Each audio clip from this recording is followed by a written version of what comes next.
आइए हम इस तरह का पैच वर्क वाला डिजाइन, नेक डिजाइन बनाएंगे। तो सबसे पहले इस डिजाइन को बनाने के लिए हमें एक पैच वर्क बनाना होगा। तो पैच वर्क जो है उस सूट का जो ट्राउज़र का कपड़ा या पैंट का कपड़ा होता है उसी से हम बनाएंगे। तो उसके लिए 16 इंच लंबा और ऊपर से 10 इंच चौड़ा और नीचे से 9 इंच चौड़ा हम एक टुकड़ा लेंगे और करीब 2.5 इंच ऊपर तक जाने के बाद उसे जो है हम तिरछा कटिंग करेंगे, जो आप वीडियो में देख सकते हैं उतना। हाँ देखिए, कटिंग हो गया। कटिंग होने के बाद हम 2.5 इंच कटिंग कर लेंगे तिरछा में। उसका उसी स्टाइल में हम नेक का भी डिज़ाइन हल्का चौकोर में आगे से वी शेप का डिज़ाइन बनाएंगे। इसे बनाने के लिए सबसे पहले हमें इस पैच वर्क पर एक इंच की दूरी पर हम निशान लगा लेंगे स्केल की मदद से, या आपको जो भी सुविधा लगे उसी के हिसाब से तिरछे से लगाएंगे। एक कोने से शुरू करेंगे, दूसरे कोने तक हम लास्ट करेंगे।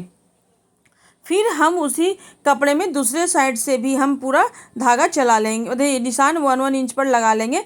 तो हम उसे देखेंगे कि वो बर्फ़ी स्टाइल में आपको दिखेगा। फिर हम पुटकी का जो धागा आता है कॉटन वाला, उसे हम अपने बॉबिन में कर लेंगे। उसे हम नीचे लगाएंगे मशीन का, और ऊपर से जो है हम रील के धागे जिस कलर का वो पजामा का कपड़ा है सेम उस कलर का ही लगाएंगे। इसके बाद फिर हम पैच वर्क पर धीरे धीरे मशीन जो लाइनिंग बनाए थे उस पर हम मशीन चलाना शुरू करेंगे। मशीन चलाएंगे तो देखिए वो इस तरह से कुछ दिखेगा। इसके बाद फिर दूसरी साइड से भी हम अपने धागे को चला लेंगे। इसके बाद इसका प्रॉपर डिजाइन आपको दिखेगा जो कि बिल्कुल वर्पी स्टाइल में होगा। एक बात मैं शुरू में कहना भूल गई कि इस टुकड़े पर जो है पेस्टिंग बकरम जरूर से चिपका लें। इसके बाद अब नेक की बारी आती है। नेक करीब हम 3 इंच से थोड़ा कम, 1-2 सूता कम और करीब 6.5 इंच डाउन से मतलब लंबाई में हम जो है चौकोर से हल्का भी नेक डिजाइन में कट कर लेंगे। तो इसके लिए सबसे पहले हम चौकोर का एक निशान लगाएंगे और फिर जो है हम वहाँ से तिरछा करीब 1.5 इंच में कट कर देंगे। ये देखिए, इसके बाद हम कटिंग कर लेंगे तो आपको मेरा जो प्रॉपर नेक का जो डिज़ाइन है वो दिख जाएगा। इसके बाद फिर हम पैच वर्क को लेते हैं। उसके ऊपर जो कटिंग मैंने नेक का किया था उसे बिल्कुल पैच के सेंटर में पिन से पिन अप कर लेंगे। पिन लगा करके उसे हम सेट कर लेंगे। उसके बाद हम अपने जो सूट का जो पल्ला है उसे उस पर रख कर बढ़िया से हम चला लेंगे। ये बिगिनर्स के लिए बहुत ही अच्छा ट्रिक है। इस ट्रिक से यदि आप करते हैं तो आपका नेक कभी भी आड़े तिरछे नहीं होगा, बिल्कुल प्रॉपर शेप में निकलेगा। फिर मैं वही बात कहूँगी, जैसा ही कॉर्नर को बनाने की बारी आए तो आप सुई को मशीन के अंदर घुसाएं, फिर पीछे से अपने उसे मशीन को उठा करके, चापा को उठा करके फिर आप कॉर्नर को घुमाएं। ऐसा बनाने से सूट का जो चौकोर नेक का जो प्रॉपर कोना है बहुत ही अच्छा बन करके निकलेगा। इतना कर लेने के बाद जो है अब हम नेक की कटिंग कर लेते हैं। देखिए इस तरह से नेक की कटिंग हमें ध्यान से करनी है, अच्छे से करनी है और धीरे धीरे आप करें ताकि बढ़िया से प्रॉपर कटिंग हो पाए। ना किधर से ज़्यादा ना किधर से कम कटिंग करनी है। फिर पैच वर्क के साथ में उस जो टुकड़ा को मैंने उस पर सेट किया था उसे मैंने कट करके बाहर निकाल लेती हूँ। फिर अब आ गई बारी कॉर्नर की। 3 कॉर्नर इसमें होंगे, तीनों का हमें बराबर से कट करना है। कट करने के समय में ध्यान रखना है कि धागा ना कटे, जिससे कि मैंने भी सिलाई की है। यदि धागा कट गई गलती से तो फिर वो कोना नहीं निकलेगा बल्कि वहाँ से पूरा खुल जाएगा और सूट की नेक की फिनिशिंग बिल्कुल बर्बाद हो जाएगी। फिर आप बहुत परेशान हो जाएंगे नेक को बनाने में। उसके बाद फिर हम उसे पैच को सीधे की तरफ करेंगे पल्ले के, फिर उस पर नेक पर हम मशीन चला लेंगे जिससे कि मेरा नेक जो है पूरा फिक्स हो जाएगा। नेक फिक्स होने के बाद हम जो है जो पैच लगाए हैं उसे हम सीधा करेंगे।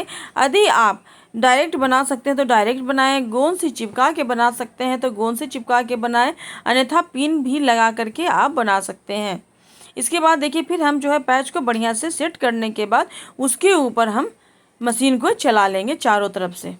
यदि आपको हमारा चैनल पसंद आ रहा है, हमारे वीडियो पसंद आ रहे हैं तो आप हमारे चैनल को सब्सक्राइब कीजिए एवं लाइक भी कीजिए, साथ में शेयर कीजिए ताकि हमें मोटिवेशन मिलता रहे और भी वीडियो बनाने के लिए और हम और वीडियो बनाएं और हम वीडियो बना सकें।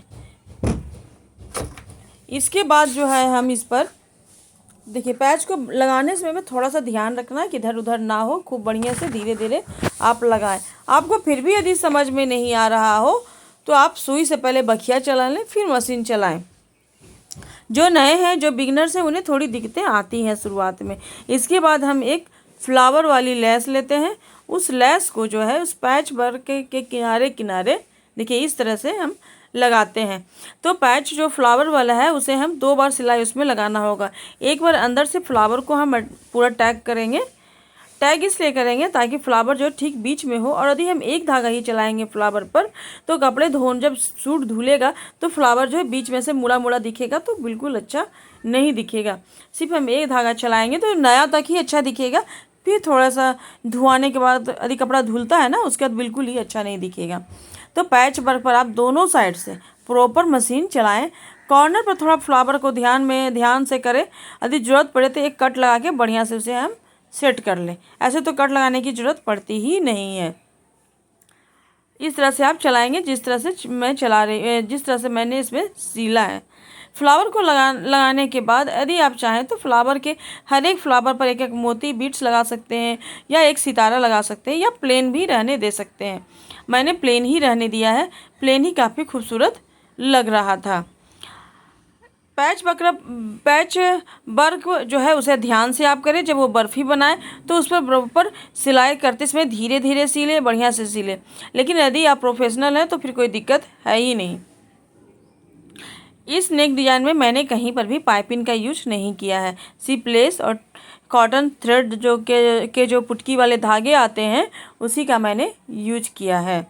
आप प्लीज़ हमारे चैनल को सब्सक्राइब, वीडियो को लाइक ज़रूर से ज़रूर करें ताकि हमें मोटिवेशन मिलता रहे और हम जो है और भी अच्छे अच्छे डिज़ाइन आप लोगों के लिए बना सकें। इसके बाद फिर जो है पैच को पर जो है पूरा हम फ्लावर का जो लेस है लगाने के बाद मैंने शुरुआत में ही आपको बताया था कि इस पर डबल लेयर सिलाई चलेगी। तो हम अब बगल से फिर से सिलाई चला लेंगे। सिलाई चलाते समय में भी हमें ध्यान रखना है कि लेस को खींचना नहीं है, एकदम नॉर्मल तरीके से बढ़िया से हमें लगा लेना है। लगाने के बाद ये जो नेक डिज़ाइन है काफ़ी अच्छा, काफ़ी खूबसूरत दिखता है, बहुत ही सुंदर दिखता है।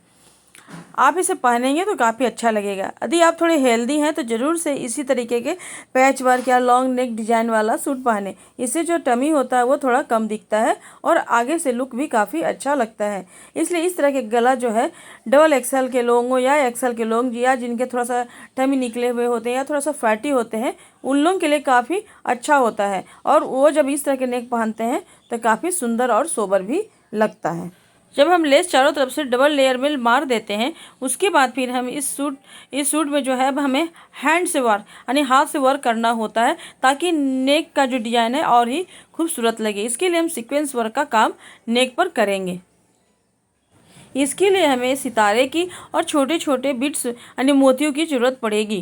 तो इसके लिए सबसे पहले हम एक सितारा लेंगे, उसके ऊपर एक हम बिट्स लेंगे, मोती लेंगे, और मोती को लेने के बाद फिर आपस जो है हम सुई को सितारे के थ्रू सूट में लगा लेंगे। देखिए इस तरीके से, जैसे मैं आपको भी दिखा रही हूँ।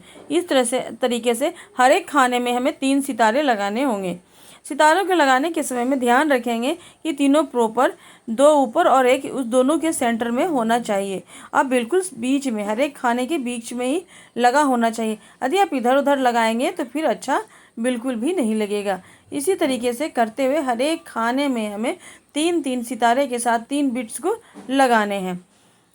लगाने के समय में इसी बात का ख्याल रखिए। यदि आप सुई से लगाने में आपको थोड़ा दिक्कत हो रहा है तो बाकायदा आजकल मार्केट में इसके बहुत सारे सल्यूशन उपलब्ध हैं। क्या करें कि एक गोंद आता है उसे आप ले आए और उसी के थ्रू आप 3 बिट्स भी लगा सकते हैं या सितारे के साथ बिट्स भी लगा सकते हैं। लेकिन हैंड वर्क जो होता है, इससे हैंड वर्क करने से क्या फ़ायदा होता है कि कितना भी सूट पुराना हो जाए, कितना भी धुल जाए, वो बाहर निकलते नहीं हैं, जबकि गोंद से लगाने से समय के साथ वो धीरे धीरे निकल जाते हैं। इस तरीके से करते हुए हम पूरे जो पैच वर्क है उसमें हम बीड्स को लगा लेंगे। बीड्स को लगाने के बाद नेक कुछ इस तरह से सुंदर एंड ब्यूटीफुल दिखेगा।